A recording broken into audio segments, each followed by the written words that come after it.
Olá, pessoal. Boa tarde, boa noite. Meu nome é Sérgio, da Academia Suína, e host do nosso encontro de hoje. Então, mais uma vez, sejam muito bem-vindos ao nosso encontro, à nossa live do Produto Nacional. Como vale lembrar, estamos online tanto no Instagram quanto no YouTube. Então, fique à vontade para vocês acompanharem a nossa live tanto pela plataforma que você preferir. Bom, caso você esteja acompanhando a gente pelo Instagram, sugiro que não deixe de compartilhar, então, com seus amigos, colegas de estágio, do trabalho, dos laboratórios, e todos aí que estão acompanhando as novidades da sinocultura, principalmente aí interessados no que temos produzidos enquanto pesquisa. E caso também vocês estejam acompanhando a gente pelo YouTube, não se esqueçam, por favor, de deixar aquele joinha no nosso vídeo, não custa nada. Se inscrever no nosso canal, rapidinho também, caso já não estejam inscritos, né? E ativar o sininho para receber notificações de todos os nossos conteúdos. Temos muitas coisas legais aí para vocês acompanharem a gente ao longo da semana.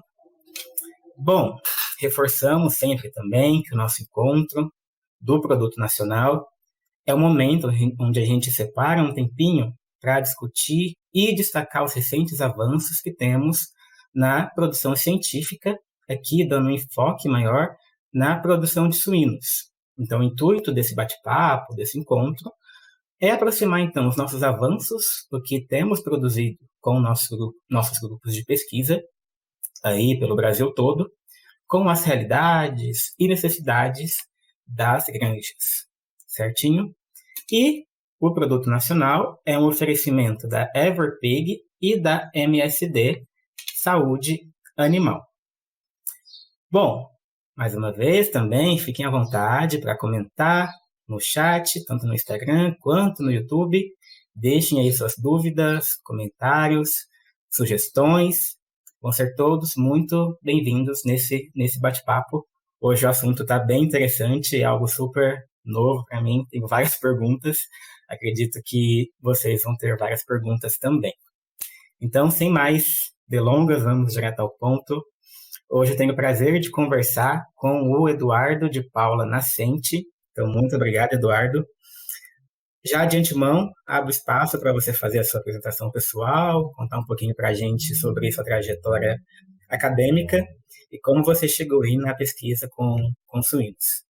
Fique à vontade, Eduardo. Muito obrigado. Olá, pessoal. Boa tarde, boa noite.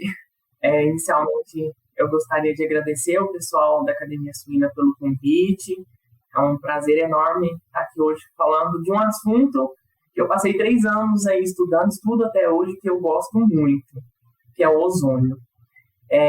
Meu nome, então, é Eduardo, sou médico veterinário, sou formado, me formei, né, em 2018, no Instituto Federal Goiano, no campus de Urutaí, uma cidade do interior aqui de Goiás.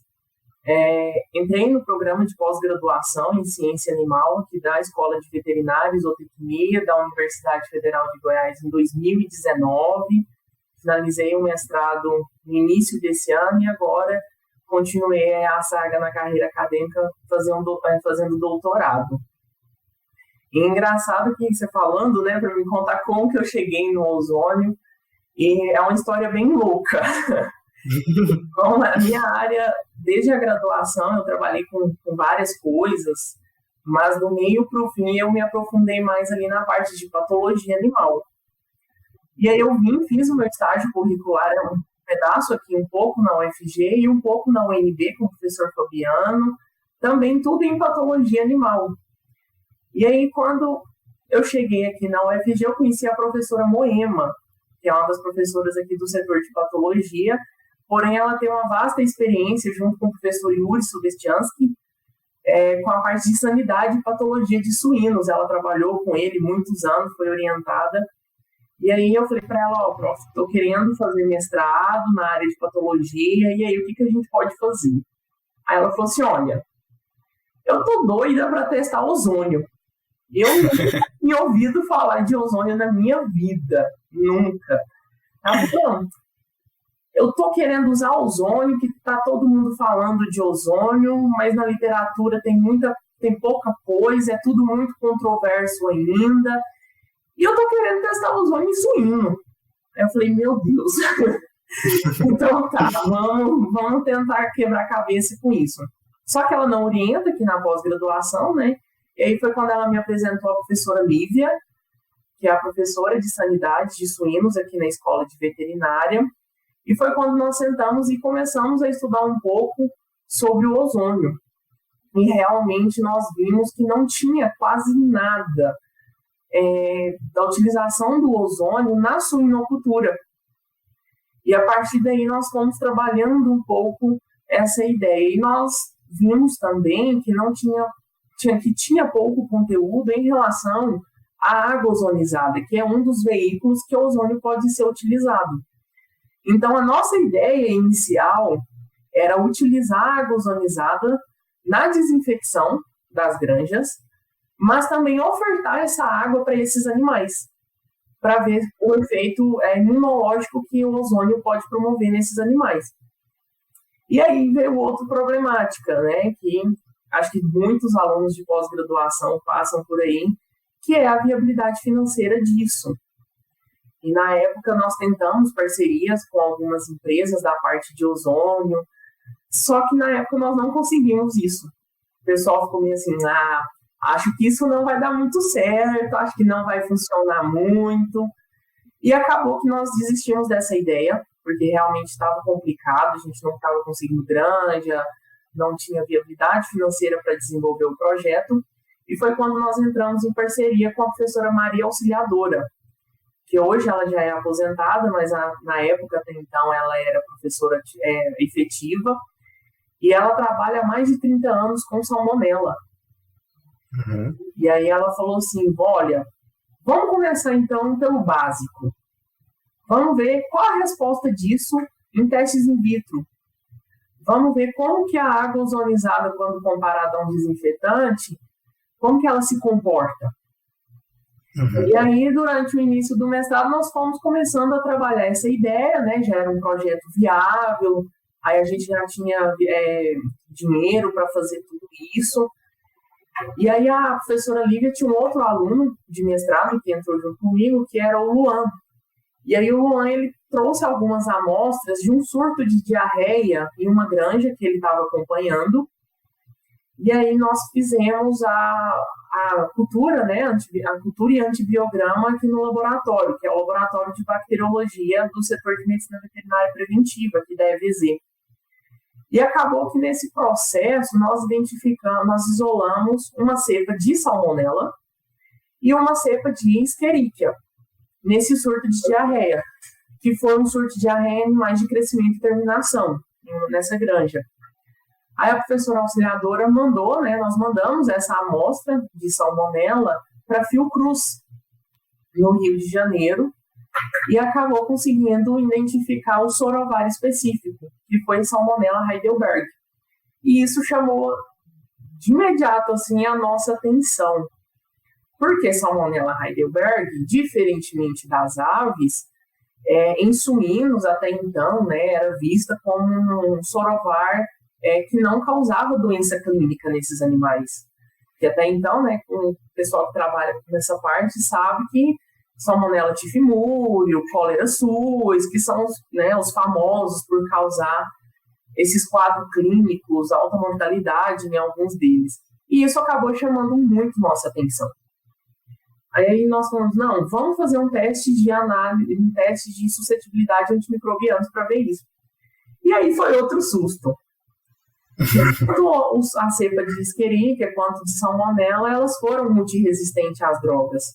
Então, assim, de vários antimicrobianos que nós testamos, pouquíssimos conseguiam ter efeito antibacteriano sobre essas duas bactérias. E até então nós guardamos essas bactérias, né? Fiz o meu primeiro ano de mestrado, cumprindo os créditos, e aí chegou o segundo ano, chegou a pandemia. E aí, a nossa ideia inicial era justamente testar essa água ozonizada contra a Escherichia, contra a Salmonella Heidelberg, e nós também tínhamos um outro sorovar, que foi Salmonella tifimúrio, que também foi isolado essa cepa em um surto de diarreia. Só que aí chegou a pandemia e, infelizmente, atrapalhou tudo. Eu falei, olha, já que é para fazer o diferente, vou fazer, então, da Salmonella Heidelberg, que foi o que chamou mais a nossa atenção. E aí foi quando eu comecei todo esse experimento. Então, assim, para mim, realmente o mestrado foi bastante desafiador, porque eu saí totalmente da minha zona de conforto. Eu cheguei a trabalhar com suínos e com microbiologia na graduação, mas microbiologia eu trabalhei com a parte de fungos e com suínos não, eu trabalhei com a parte de patologia cirúrgica. Então, assim, eu saí totalmente da minha zona de conforto no mestrado, mas, sem dúvida nenhuma, foi uma experiência bem significativa. Eu acho bem legal essa ideia que você traz, que eu acho que é a realidade de muitos na pós, assim, né? Que a gente chega com uma ideia, a gente quer resolver o problema do mundo, a gente tem um projeto muito específico, às vezes, na nossa cabeça, só que quando a gente conversa com o orientador, com o grupo de pesquisa, a gente nota que tem várias outras coisas que fogem do nosso universo, que surgem como desafios, e parte da vida do pós-graduando é lidar com esses desafios, e é aí que a gente aprende, né? Sem dúvida então, nenhuma. Acho que essa parte... É aquela história, o menos é sempre mais, né? Sempre começar pelo básico, que às vezes a gente quer passar na frente disso, e aí vem o orientador e fala, não, calma aí, volta para trás um pouco. Mas parabéns por se propor esse desafio de aprender algo novo. Até nos bastidores, né, quando a gente te fez o convite, me falaram, ele é o cara do ozônio. Então a gente tem um desafio inicial de aprender algo novo, mas quando a gente constrói aí uma bagagem numa área que é nova, a gente constrói um caminho que é bem legal. Então, e assim, obrigada, sem dúvida nenhuma. O ozônio, eu nunca nem tinha ouvido falar que poderia usar ozônio em algo do tipo, sabe? Eu nunca não tinha conhecimento zero. E aí aqui o pessoal da patologia, a professora Veridiana e a professora Moema, elas já iniciaram, antes de eu chegar aqui, já tinha um aluno, né, de mestrado que estava finalizando, então elas já começaram a trabalhar aqui dentro da escola de veterinária com ozônio, com essa aplicação do ozônio. Eles trabalharam na parte de cicatrização, de reparo tecidual, o efeito do ozônio, e agora a gente já tem um grupo mais forte de pesquisa que está aplicando essas técnicas, né, essas tecnologias do ozônio na medicina veterinária. Então, cada vez mais a gente está conseguindo publicar um pouco mais de material sobre isso. Excelente. Então, falando nisso, né, agora a gente dá um enfoque maior nessa nossa conversa para um trabalho, que acredito que foi fruto do seu mestrado, né? Cujo título, então, que eu fiz uma tradução livre, é Inativação de Salmonella Heidelberg multiresistente isolada de suínos, utilizando, então, a água ozonizada sobre diferentes condições. Então, falando um pouco do trabalho, né, ele foi publicado na revista Ozone, Science and Engineering. Eu achei super legal, acredito que deve ser uma revista super valorizada sobre a temática do ozônio, né? E foi publicado bem recentemente, no mês de julho desse ano. Então, acabou de sair do forno, bem legal que a gente está conseguindo bater esse papo, essa recém-publicação. Então, acredito que você já deu uma ideia muito legal sobre do porquê do projeto, sobre essa sua experiência com ozônio. Só que eu te pergunto como que surgiu, assim, essa ideia em si de levar isso para a questão de suínos, o que tem de problemática com a desinfecção que é feita hoje nas granjas, o que é comum, e que surge de oportunidade, então, de usar esse ozônio como uma alternativa para os métodos que temos hoje. Certo. Realmente o trabalho ele é bem recente, né? A gente conseguiu publicar ele na Ozone Science Engineering, que é para nós que trabalha, para o pessoal que trabalha com ozônio, é a Nature do ozônio. Imaginei. É uma revista super conceituada na área, tem um fator de impacto alto dentro da medicina veterinária para nós. Então, realmente, a gente ficou muito feliz quando veio o aceite do trabalho, né? De eles terem visto a importância dentro da medicina veterinária. Quando nós começamos a pensar o ozônio, e aí eu comecei a ler bastante sobre isso, de início a gente queria usar o ozônio nessa parte de desinfecção. Na época, a professora Moema comentou comigo que já tem um pessoal que utiliza a água ozonizada na prática, na desinfecção de banheiros, na desinfecção de hospitais, de algumas unidades de saúde. Então, assim, ambientes altamente contaminados, né, que têm essa exposição, eles já utilizam. Existem hoje, por exemplo, aquelas máquinas de pressão de limpeza à base de ozônio. Então, a água já sai dali ozonizada. Claro que isso está começando agora, existem poucas empresas que trabalham com isso, mas na prática isso já existe. E na medicina veterinária isso não é um pouco tão diferente, por incrível que pareça. Só que, claro, nessa parte de produção de animais, de aves, de suínos, de bovinos, isso não é comum. É mais voltado para a parte de desinfecção ambiental, com o pessoal que trabalha com a produção de alimentos, com tecnologia de alimentos. Então, isso para eles já é uma coisa, já está mais evoluído. O pessoal tem estudado bastante essa parte. Então, desde o início, a gente já queria ver alguma coisa voltada para a desinfecção, sabe? E aí, quando nós começamos a estudar e ver como que isso poderia ser aplicado, o que eu mais encontrava era resistência. Resistência a antimicrobianos, resistência a desinfetantes. E é o que eu sempre falo, entra década, sai década, resistência a antimicrobianos, resistência a desinfetantes está sempre em alta. Principalmente quando a gente aborda isso do ponto de vista da saúde pública, né? De bactérias multiresistentes, muitas desses isolados, dessas cepas bacterianas, além de infectarem esses animais, também infectam humanos. E aí, quando nós pensamos ver a Salmonella Heidelberg, nós já tínhamos esse isolado, e eu fui ler bastante sobre ele, que em humanos tem uma alta taxa de mortalidade em casos de infecção por Salmonella Heidelberg. Em aves, principalmente, é um isolado extremamente patogênico, virulento para as aves. Tem vários e vários relatos de cepas multiresistentes. Só que em suínos, eu li até recentemente um trabalho publicado pela doutora Jalusa Kitt, da Embrapa. E ela tinha publicado em 2019, 2020, não me recordo agora de cabeça, um trabalho que eles isolaram Salmonella Heidelberg e fez uma análise dessa resistência antimicrobiana.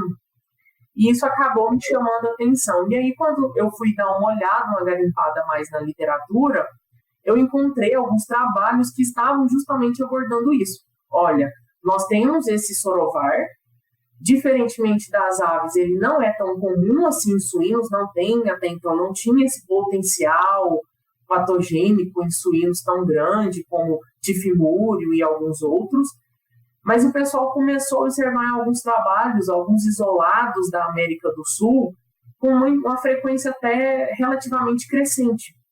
E isso acabou me chamando a atenção, porque na América do Norte, na Europa, já tem vários que mostram essa frequência desse isolado. E aí surgiu a ideia de fazer esse link e trazer para a gente já direto com esse sorovar. Então, excelente. Foi quando nós começamos a pensar um pouco fora da caixinha. Tipo, se o pessoal está começando a estudar um pouco mais esse sorovar nesses últimos anos, já vamos lançar o ozônio aí pensando lá na frente. E foi daí que nós fechamos, né, esse combo para estudar isso tudo. Não, bem legal. Acho que um dos papéis da pesquisa, em geral, é exatamente isso, né? De propor soluções para problemas que hoje talvez não é um problema, mas que tende a ser. Sim. Então, quando a gente consegue propor essas soluções e pensar nelas com essa visão a longo prazo, né? Médio e longo prazo, a gente consegue ganhar muito com isso. Até porque quando a gente estuda, né, salmonelose em suínos, a gente sempre vem daquela premissa que o sorovar tifimúrio, o sorovar cólera suis, que vai ser capaz de causar doença clínica nesses animais. Os outros sorovares, eles infectam, estão ali presentes nos linfonodos mesentéricos, estão ali presentes, porque a salmonela, a maioria desses sorovares conseguem sobreviver intracelularmente nos macrófagos, então eles residem ali. Só que esses animais, eles costumam ser assintomáticos. Eles não apresentam sinais clínicos evidentes, exceto, óbvio, quando eles têm uma diminuição da imunidade, algum fator estressante que favoreça esse quadro. E aí o que justamente chamou nossa atenção é que nesse caso específico, os animais tiveram uma alta taxa de morbidade. Então, eles chegaram a desenvolver quadros de diarreia e se teve mortalidade. Então, a gente pensou, alguma coisa aí não está certa.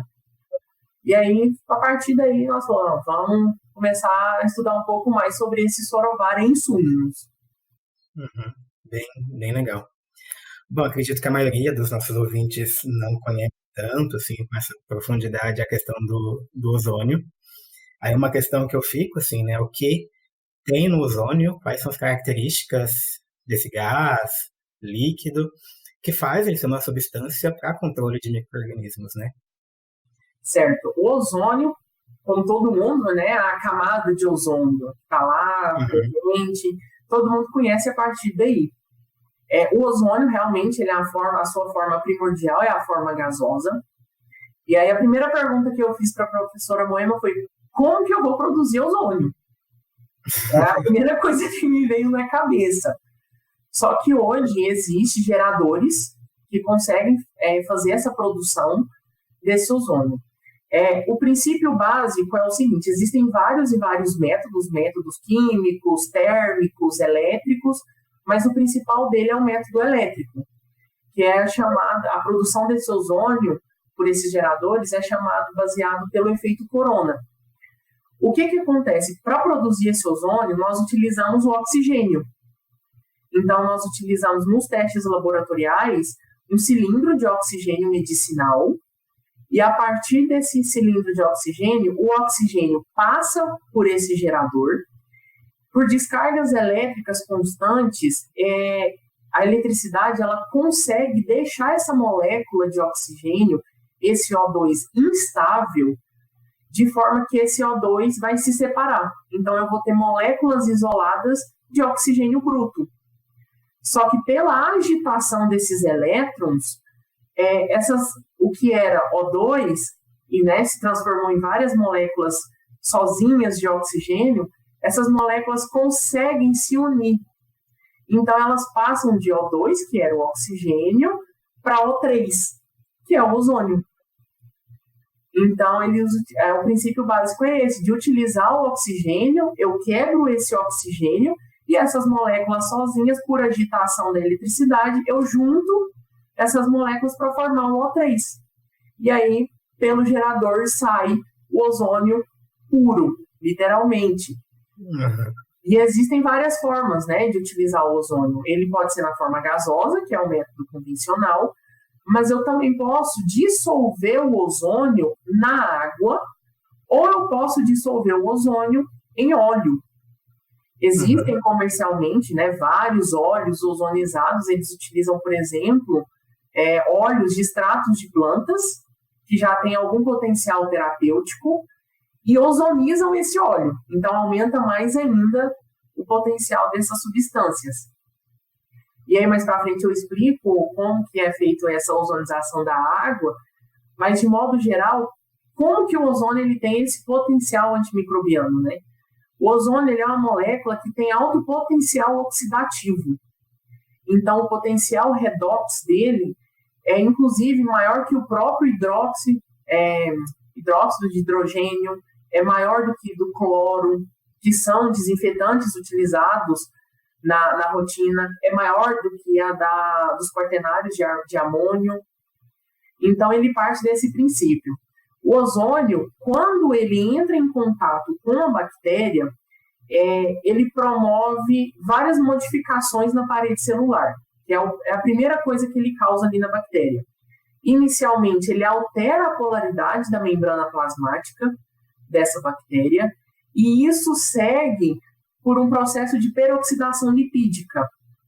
Então, ele também degrada as proteínas de membrana que estão relacionadas com o controle de íons, como controlam o fluxo desses íons, como sódio, potássio. E isso tudo, essas alterações na membrana celular, vai desencadear a alteração da fluidez da membrana, seguida pela sua ruptura.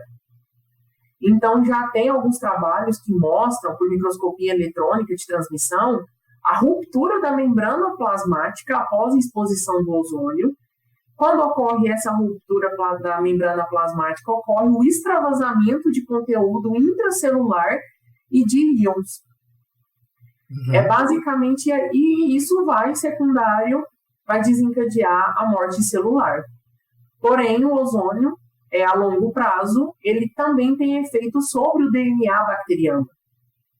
Ele promove, além desse colapso enzimático, né, que vai promover o aumento de lactato intracelular, o aumento de malondialdeído, que é um peróxido oriundo do processo de peroxidação lipídica.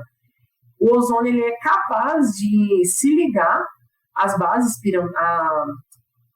ai, gente, me fugiu o nome. A uracila, a glutamina, as bases piramídicas e oxidar essas moléculas. Então, a longo prazo, ele também consegue promover a degradação de DNA bacteriano. Bem legal, bem legal. Acho que é um momento importante para a gente entender como que funciona e qual que é a ciência por trás disso tudo, né? Entender de fato como a gente chega nos resultados que a gente espera, né? Aí você já comentou bem, assim, dessa parte metodológica, só que eu acho que vale muito a pena a gente entender e falar um pouquinho disso também. Porque, no estudo querendo ou não, o pessoal utiliza o ozônio de forma empírica, né? Fala, o ozônio é bom, mas ninguém tem nem ideia de como que funciona. E, assim, é um problema que a gente passou quando a gente foi fazer o delineamento experimental da pesquisa, que foram as divergências nos trabalhos. Tem muita divergência. E, assim, depois que você começa a aprofundar nessas metodologias, infelizmente, me dói o coração falar isso, mas a gente acha muito trabalho com falhas metodológicas com o ozônio. Então, eu tomei todo o cuidado do mundo durante o desenvolvimento do projeto para tentar ir tampando essas lacunas, que eu via que os trabalhos erravam. Dependendo, às vezes alguns pesquisadores publicavam em alguma revista que não era da área, porque se cair na mão de um editor, de um revisor da área, ele vai ver que tem um problema. E graças a Deus, quando eu mandei o nosso trabalho para a revista, para o pessoal de ozônio mesmo, né, realmente eles não encontraram nenhum erro na parte de metodologia, então passou ileso. Ótimo. Então, falando nisso, sim, vocês testaram, se não me engano, 3 concentrações de ozônio com diferentes tempos de exposição.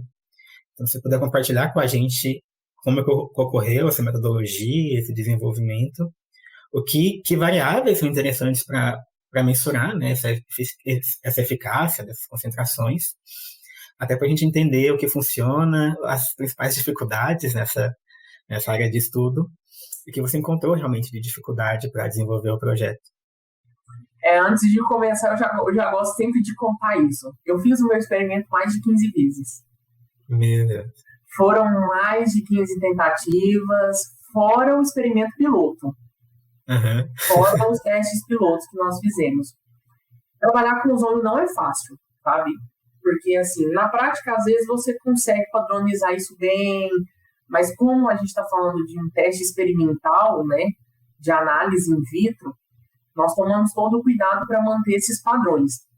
O principal problema do ozônio está relacionado justamente à sua padronização.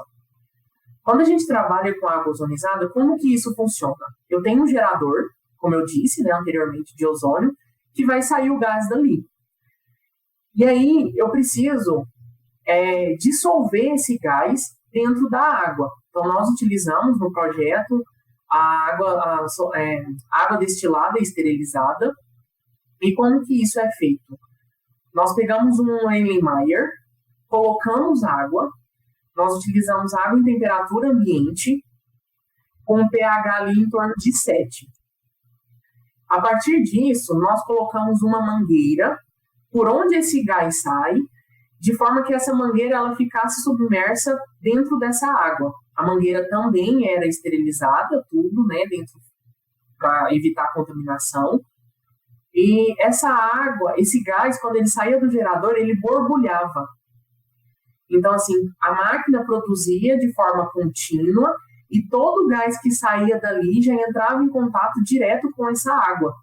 E aí ali ele fica borbulhando, literalmente. Então, aí veio outro problema. Quanto tempo de ozonização? Quanto tempo eu deixo esse ozônio em contato com essa água para alcançar as concentrações que eu quero? No caso do experimento, nós utilizamos a concentração de 0,5 miligramas por litro, 2,4 e 4,4 miligramas. Só que aí, o que acontece? O ozônio, para ele ser dissolvido na água, a água tem que estar na temperatura ideal e no pH ideal, porque ele sofre influência. O que acontece? Quanto menor a temperatura da água, mais estável o ozônio fica nessa solução. E, por exemplo, água com pH muito ácido ou acima de 8, ele também é instável.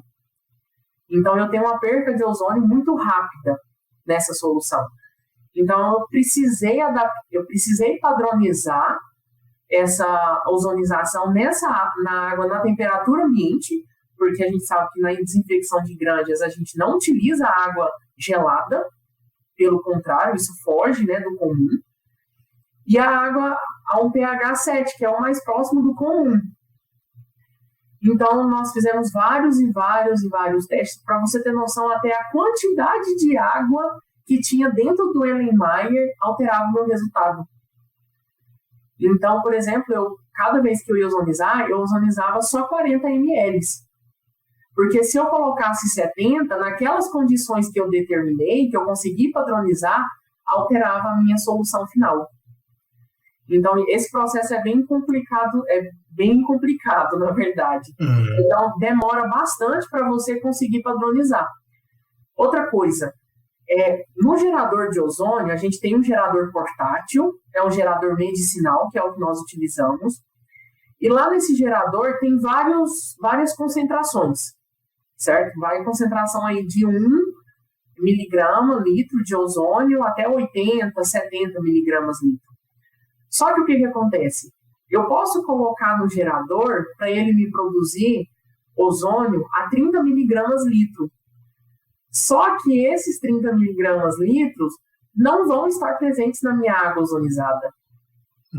Então, para você ter uma noção, para mim conseguir padronizar de 0,5 miligramas na água, eu colocava no gerador 40. Então, para você ver o tanto que perde de ozônio no meio do caminho. A gente vai entrar nos resultados, claro, mas acredito que essa parte metodológica já é uma contribuição gigantesca, principalmente no Maria Nova, que carece desses fundamentos assim, em metodologia, e realmente acho que é um ponto que, inclusive, pode surgir até outros artigos focando nessa parte de validação metodológica e de como fazer funcionar, né? Sim. Então, acho que é algo super legal mesmo. Porque, assim, a questão era, eu preciso fazer uma coisa que consiga ser repetida e que vai me apresentar, que é o conceito da repetibilidade, né? Sim. Então, eu fazia, não dava. Eu fazia repetir, às vezes, naquela condição, não dava. Então, o importante é padronizar. Depois que você padroniza, aí é super tranquilo. Se você fizer exatamente naquelas condições, você vai conseguir. E aí, chegou um outro problema para mim. Muitos trabalhos de ozônio, infelizmente, novamente eu digo isso, o pessoal colocava assim, eu utilizei a água ozonizada 10 miligramas litro. Aí eu pensava assim, tá, mas você avaliou essa concentração na água residual ou aquela que você colocou no gerador? E aí eu comecei a ver que o pessoal não avaliava a concentração de ozônio na água. que é essa concentração que me importa. Sim. Porque a água é o ozônio que vai entrar em contato com a bactéria. E aí veio outro problema. Porque aqui no Brasil, até então, não existe a comercialização de espectrofotômetro para ozônio. Então, nós tivemos que comprar de fora. E aí nós conseguimos com uma empresa dos Estados Unidos. A gente achou um representante comercial aqui no Brasil para conseguir fornecer esses kits, porque veio a pandemia, então a gente já estava com a corda no pescoço com o tempo. Você pode fazer essa dosagem no espectrofotômetro normal, só que aí você tem que fazer, demora mais ainda para você conseguir padronizar isso. E aí esse kit, ele existe, e você pode já fazer a partir direto da água. É um espectrofotômetro portátil, e ele vai te dar exatamente a dose de ozônio residual nessa água. E assim, foi uma mão na roda. Aí nós compramos esse espectrofotômetro portátil, além dele vem o kit, que são as cubetinhas, com uma substância que já vem, é tudo padronizado já. E aí, a partir disso, nós conseguimos determinar exatamente qual a quantidade no gerador eu coloco para eu ter 0,5 miligramas na água, para eu ter 2,4 miligramas, para eu ter 4. Só que aí, esse kit, ele pega somente de 0,2, 0,3, se eu não me engano, até 5 miligramas. Então, foi por isso que nós utilizamos exatamente essas 3 concentrações, que eram as que a gente tinha conseguido padronizar e que o kit, ele pegava. Depois de muito sufoco, deu para fazer essa padronização. Ótimo. E vocês testaram também diferentes tempos de exposição da água, né, ozonizada, com os patógenos. E por que escolher desse tempo? E até puxando para os resultados também, né? Qual foi o melhor? O que vocês tiveram, assim, como resultados dessa interação? Quando a gente foi estudar sobre o ozônio, um dos primeiros entraves no uso dele, antes disso que você me perguntou, é em relação à matéria orgânica. Porque a matéria orgânica, ela interfere na ação do ozônio. Por mais que, como o ozônio tem esse alto potencial oxidativo, ele tem uma alta afinidade em se ligar à matéria orgânica. Não só a matéria orgânica, mas a inorgânica também, porque são moléculas, são substâncias que são ricas em cadeias aromáticas. E o ozônio ele consegue se ligar, tem uma alta afinidade com essas cadeias. Então, o que acontece? Nos testes pilotos, nós fizemos vários tempos de 1 minuto até 40 minutos de exposição. Só que nós chegamos num momento que, infelizmente, como eu utilizei a água em uma temperatura mais ambiente, o tempo de meia-vida do ozônio é um pouco menor. Então, por exemplo, o tempo de meia-vida normal do ozônio é de 20 minutos, 20 a 30 minutos. Lembrando, naquela temperatura, naquele pH ideal que eu citei.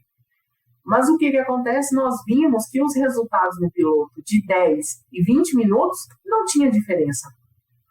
Então, eu cheguei num ponto que eu vi que a dose ela tinha um efeito maior, mas também tinha esse potencial, essa influência do tempo de exposição. Só que eu observei que para esse tempo de exposição ter efeito significativo, teria que se ter uma exposição contínua.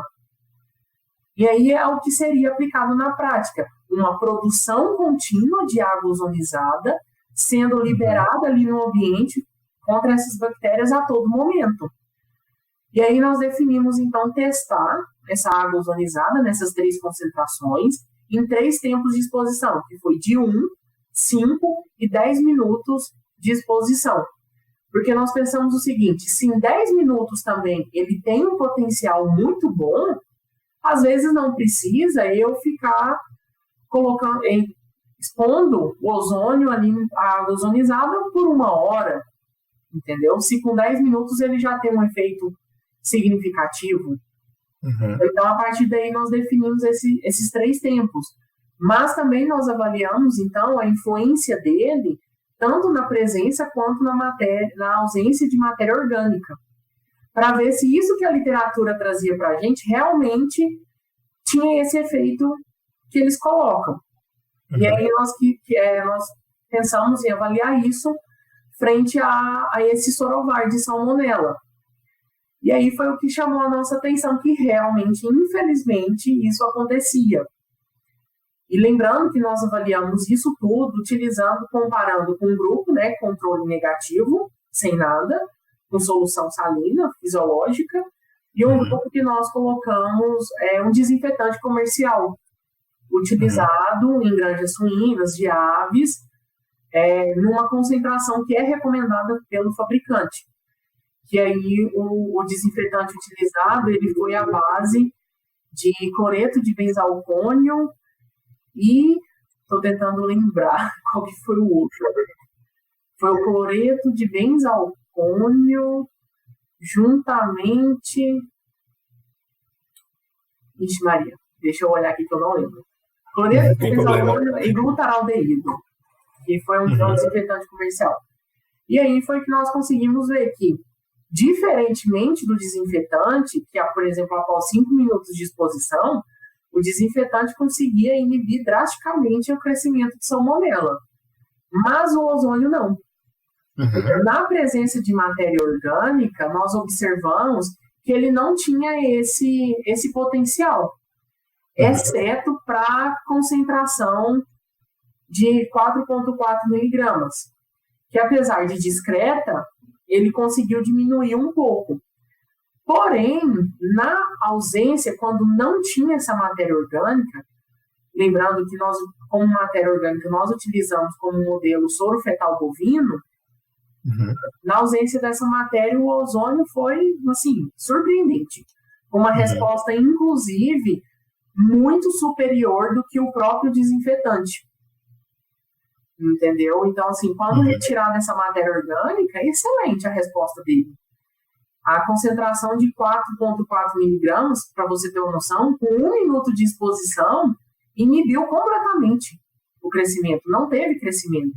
Legal. E aí, com o aumento do tempo de exposição, as outras doses utilizadas conseguiram também ter esse efeito. Mas, assim, na presença dessa matéria, as outras doses conseguiram inibir até certo ponto, principalmente com 10 minutos de exposição, mas chegou um ponto que isso não deu mais. E aí, o que explica isso? Quando o ozônio ele interage com a matéria orgânica, que eu falei que ele diz que tem aquela afinidade com as cadeias aromáticas, um dos resultados dessa interação com a matéria orgânica é a produção de radicais hidroxilas. E esses radicais hidroxilas, eles têm potencial antimicrobiano. Então, como eu avaliei ali só até 10 minutos, pode ser que após 30, 1 hora depois, tenha um efeito antimicrobiano maior. Mas aí não seria necessariamente pelo potencial de oxidação do ozônio, mas sim pelos subprodutos de ozônio, que é o que nós chamamos esses radicais. Bem legal, assim. Eu vejo como resultados promissores, aí até caminhando para as considerações finais da nossa conversa. É importante a gente ressaltar a aplicação, como que isso pode chegar e quais são os desafios de colocar essa metodologia na prática. Questão econômica, talvez. Como você vê isso? Uma das coisas que eu até apontei ainda que precisam ser feitas é o ponto de vista econômico. Precisa ser analisado se isso é economicamente viável para implementação dentro de uma granja, mas é aquilo que eu te disse no começo, existem já máquinas de pressão de limpeza à base de ozônio. Então, você pode ir andando dentro da granja e utilizando essas máquinas. Só que esse teste é um teste base ainda, né, um produto inicial, precisa ser analisado isso in loco, dentro da granja. Eu preciso lavar, ver como é a resposta, porque aqui eu utilizei um isolado específico, que foi salmonela. Só que ali na granja eu não tenho só a salmonela, eu tenho uma comunidade microbiana como um todo. Eu tenho biofilmes, eu tenho outras cepas bacterianas, então eu preciso analisar isso ainda. Já deixo a dica para os outros pesquisadores aí que se interessarem, que gostam dessa parte de desinfecção, que isso precisa ainda ser analisado em loco, ver como é a resposta no ambiente como um todo. Como a ideia inicial era testar isso dentro da granja mesmo, nós entramos em contato com uma empresa que trabalha com ozônio e eles mandaram para nós um modelo de como isso poderia ser utilizado, que é o que já é feito em algumas indústrias alimentícias, dentro de, como eu te disse, de hospitais, que o pessoal já utiliza. Tem um sistema de recirculação de água fechada, onde se acopla um gerador nessa caixa d'água, por exemplo, que essa caixa d'água vai girando essa água, ela passa pelo ozonizador, pelo gerador de ozônio, e ela vai indo e vindo. Então, é um sistema de circulação fechada contínua. E então, a água sai dali ozonizada. Então, isso pode sim ser implementado futuramente, mas eu acho que o próximo passo, na minha opinião, é utilizar o efeito desse ozônio dentro da granja para avaliar a comunidade como um todo, para ver a resposta disso. Tem alguns trabalhos que já fizeram também dentro de suinocultura, que foi utilizar o ozônio no tratamento de dejetos para reaproveitamento, já tem algumas coisas do tipo. A utilização do gás de ozônio também na desinfecção de caminhões, de caixas de transporte. Então, isso tudo tem alguns efeitos já bem significativos dentro da suinocultura. Tem alguns sistemas fechados, né? Tipo, é como se fossem galpões fechados. Eles colocam o caminhão lá dentro e liga. Só que, nesse caso, eles utilizam o gás de ozônio. E esse caminhão fica lá por um tempo e o ozônio fica ali agindo. Eles viram que tem efeito antibacteriano e desinfecção bastante significativo. Então, eu acho que futuramente, obviamente, estudar outras bactérias de importância em suinocultura, né? E avaliar isso, como é o efeito disso sobre biofilmes, na desinfecção de, por exemplo, de bebedouros, de comedouros, porque o ozônio ele também tem uma ação diferente quando ele entra em contato, por exemplo, com metal, com plástico. Então, assim, existem muitas coisas ainda para serem estudadas, na minha opinião, e para ser esclarecida antes de se utilizar. Mas, diferentemente do que já existe na indústria de alimentos, nesses hospitais, eu acho que tem sim total futuro para ser aplicado, tem um potencial muito grande. Um outro ponto dessa aplicação é que quando a gente fala de sustentabilidade, né, dentro da produção de suínos, de aves também, de bovinos, nós pensamos que ele pode ser assim, economicamente viável e sustentável desse ponto de vista. Porque, diferentemente dos antimicrobianos, dos desinfetantes, ele não gera resíduos no ambiente. Não tem essa geração. Então, eu vejo que futuramente ele tem sim um grande potencial para ser aplicado. Concordo. Eu acho muito legal essas pesquisas que têm conclusões muito significativas, mas que abrem oportunidades para N outras pesquisas e que surge, a partir disso, contribuições gigantescas para a cadeia como um todo. Então, deixa aí o meu parabéns para você e para a equipe pela condução do projeto, pela publicação e pela contribuição que a gente tem, né? Tanto da parte metodológica, como comentamos, acho que a metodologia em si já é uma grande contribuição para entender um pouco como trabalhar e introduzir a água ozonizada dentro dos sistemas, assim como os resultados muito interessantes que o estudo teve, né? Então, parabéns pela proposta, pelo projeto. Deixo o convite para o pessoal que está acompanhando a gente, né, para quem tiver interesse sobre o tema, sobre o trabalho, que consulte o artigo. Então, como a gente já comentou, está na revista Ozone, Science and Engineering. Então, fique à vontade para acompanhar o trabalho. Lá tem todos os resultados muito bem escritos e detalhados. E também, claro, podem utilizar a plataforma aqui, o YouTube, o Instagram, para fazer perguntas que a gente vai passando aí, conversando com vocês e colocando vocês em contato com o Eduardo. Certinho? Então, Eduardo, mais uma vez, muito obrigado pela sua disponibilidade de estar aqui com a gente. Acredito que todo mundo aprendeu algo novo e muito interessante hoje. Então, muito obrigado pelo bate-papo. Imagina, eu que agradeço o convite de vocês. Eu falo que é sempre bom falar de ozônio, né? Desmistificar muita coisa. Infelizmente, ainda são muitos escassos os estudos dentro da produção animal. E é como minhas professoras disseram, olha, esse estudo aqui acho que tem tudo para dar um pontapé inicial aí para o pessoal começar a ver o ozônio de outra forma, a ver o ozônio com essa cara mais prática, aplicável, mais científica, que infelizmente muitas pessoas ainda têm esse receio com ele. Mas eu agradeço muito o convite, como eu disse, adoro falar de ozônio, se deixar eu fico aqui horas falando sobre ele. E estamos aí, pessoal que quiser entender um pouquinho mais, se quiser trocar ideias sobre o ozônio, a gente está com a linha de pesquisa aqui bem forte agora nessa parte e estamos à disposição sempre. Obrigado, pessoal. Perfeito. A gente agradece em nome da Academia Suína, o Eduardo e a equipe, né, que conduziu o trabalho. Agradeço vocês também que estão acompanhando a gente nesse nosso encontro do Produto Nacional. O Produto Nacional é um oferecimento da Everpig e da MSD, Saúde Animal. E foi um prazer recebê-los todos aqui.